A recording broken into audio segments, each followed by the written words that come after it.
नमस्कार मंडळी, मी शीतल. स्वागत आहे तुमचं आपलं चॅनल चटपटीत व्हेज कॉर्नरमध्ये. आज आपण आवळ्याचे लोणचे कसे करायचे ते पाहणार आहोत. अगदी वर्षभर टिकणारे चटपटीत आंबट गोड चवीचे हे लोणचे आज आपण तयार करणार आहोत. अगदी सविस्तर टिप्स सकट आपण हे लोणच्याची रेसिपी पाहणार आहोत. वर्षभर लोणचे टिकण्यासाठी टिप्सही बघणार आहोत, त्यामुळे व्हिडिओ शेवटपर्यंत पाहत राहा. तर या ठिकाणी मी 1 किलो छान ताजी आवळी घेतलेली आहे. लोणच्यासाठी आवळी घेताना छान मोठ्या साईजची आवळी घ्यायची आणि कमीत कमी डाग ह्या आवळ्यावर असले पाहिजे याची काळजी घ्यायची आहे. कारण की डाग हा आवळ्यावर असतोच, फक्त तो खूप जास्त नसला पाहिजे.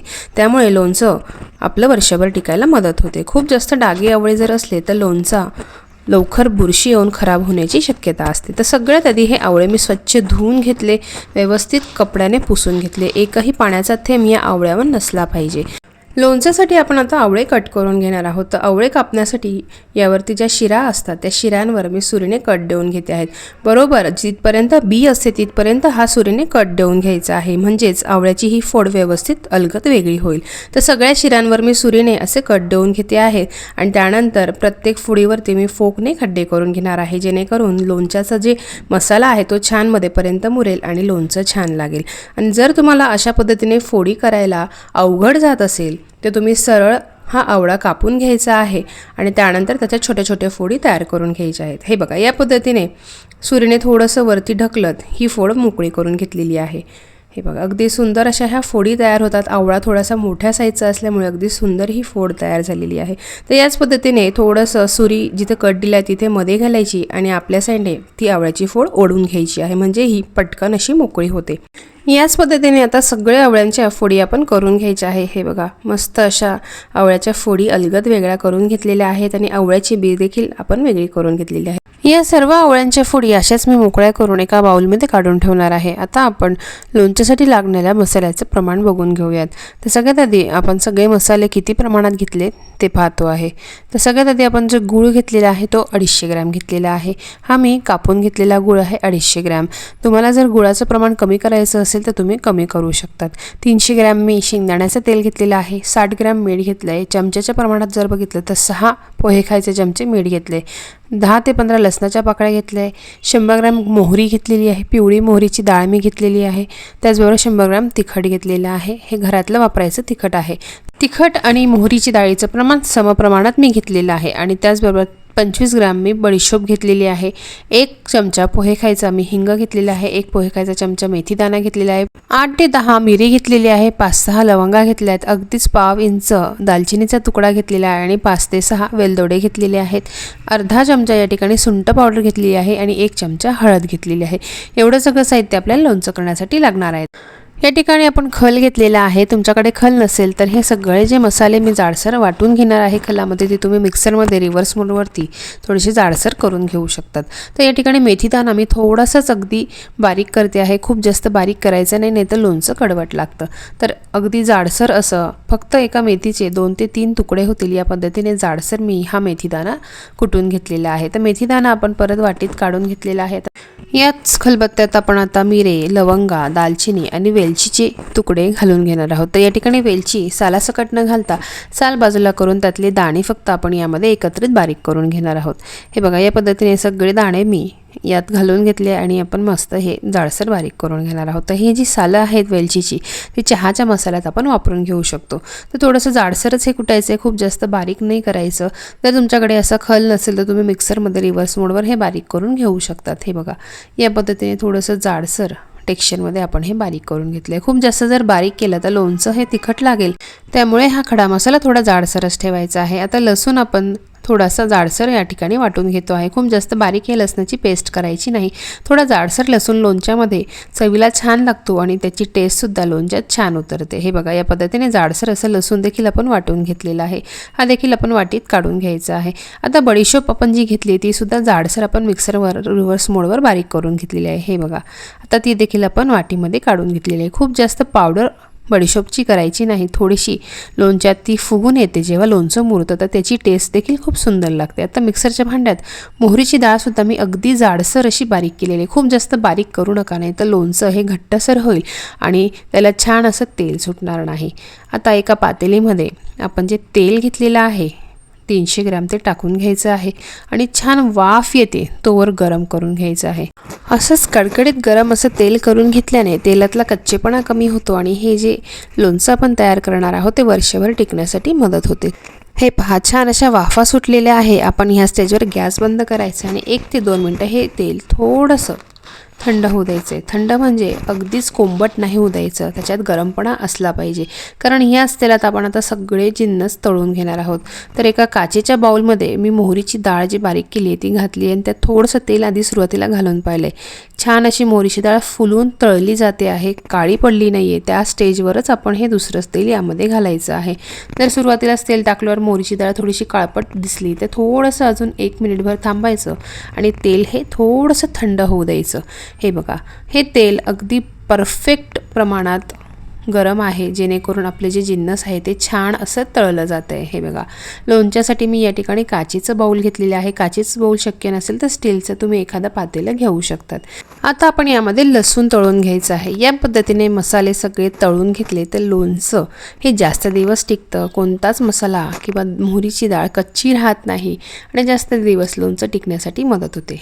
हे पहा, लसूण देखील छान या तेलामध्ये कडकडीत असा तळून निघालेला आहे. आता हे सगळं जिन्नस लगेचच तेल टाकल्यावरती मिक्स करायचं, म्हणजे हा मसाला सगळीकडून एकसारखा तळला जाईल. हे बघा, मोहरीच्या डाळीवर देखील आपण तेल टाकलं होतं. तेल टाकल्यावर देखील आपण ते असं चाळून घेतलं होतं, म्हणजे सगळीकडनं हे छान असं तळलं जातं. आता ह्या तेलामध्ये आपण बाकीचं जिन्नस घालून तळून घ्यायचं आहे. आता यात सुरुवातीला मी मेथीदाणा घालून घेतलेला आहे. खडा मसाला जो बारीक केला आहे जाडसर तो घातलेला आहे. त्याचबरोबर या ठिकाणी आपण जी बडीशोप जाडसर बारीक करून घेतली आहे ती सुद्धा घालून घेतली आहे आणि व्यवस्थित हे चमच्याने मिक्स करून घ्यायचं आहे. सगळं छान असं ह्या तेलामध्ये तळून निघालेलं आहे. त्याचा कच्चेपणा गेलेला आहे. अगदी सुंदर असं हे तळून झालेलं आहे. त्याच्यातच आपण आता हिंग घालून घेतो आहे.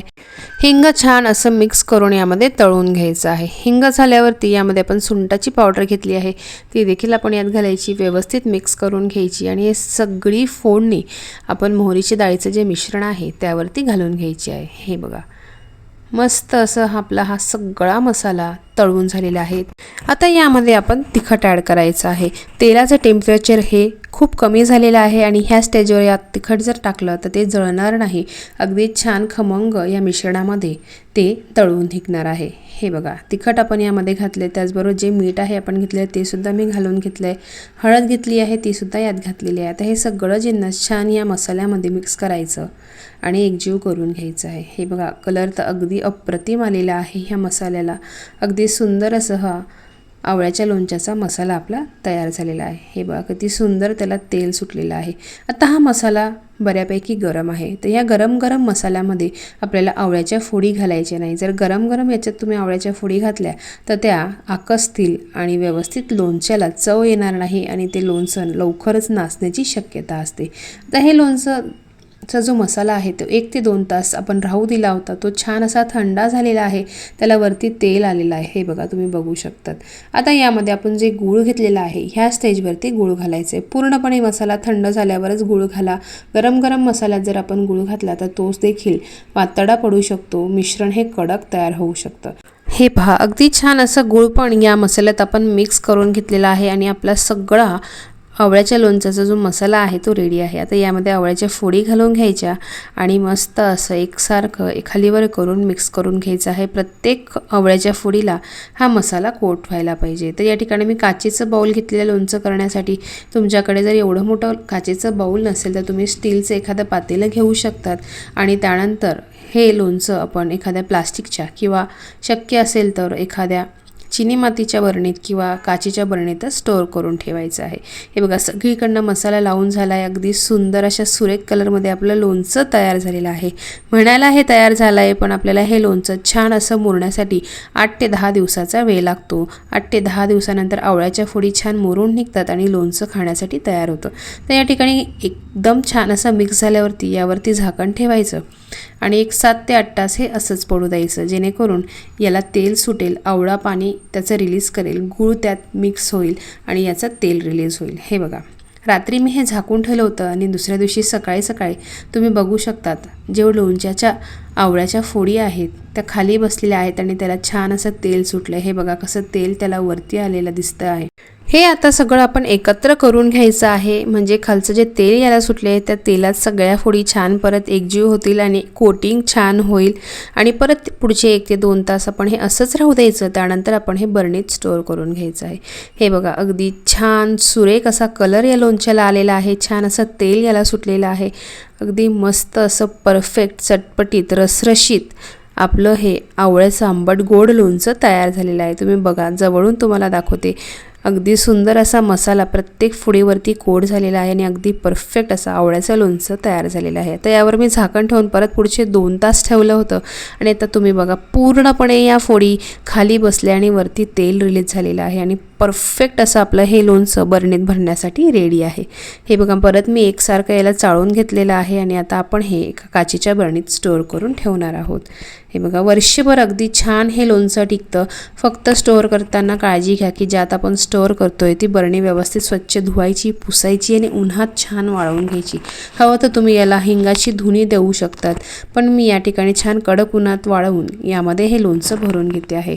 मी या काचेच्या बरणीत हे लोणचं वर्षभर स्टोअर करून ठेवते. आता आपलं लोणचं या बरणीत भरून झालेलं आहे. छान याला झाकण लावायचं आहे किंवा मग 8 ते 10 दिवस छान मुरून येण्यासाठी यावरती तुम्ही एखादा कॉटनचा कपडा बांधू शकतात. आणि लोणचं काढताना स्वच्छ आणि अगदी कोरड्या चमच्याने लोणचं काढायचं, जेणेकरून हे खराब होणार नाही. पाण्याचा अंश याला लागता कामा नये, नाही तर याला बुरशी येऊन हे खराब होऊ शकतं.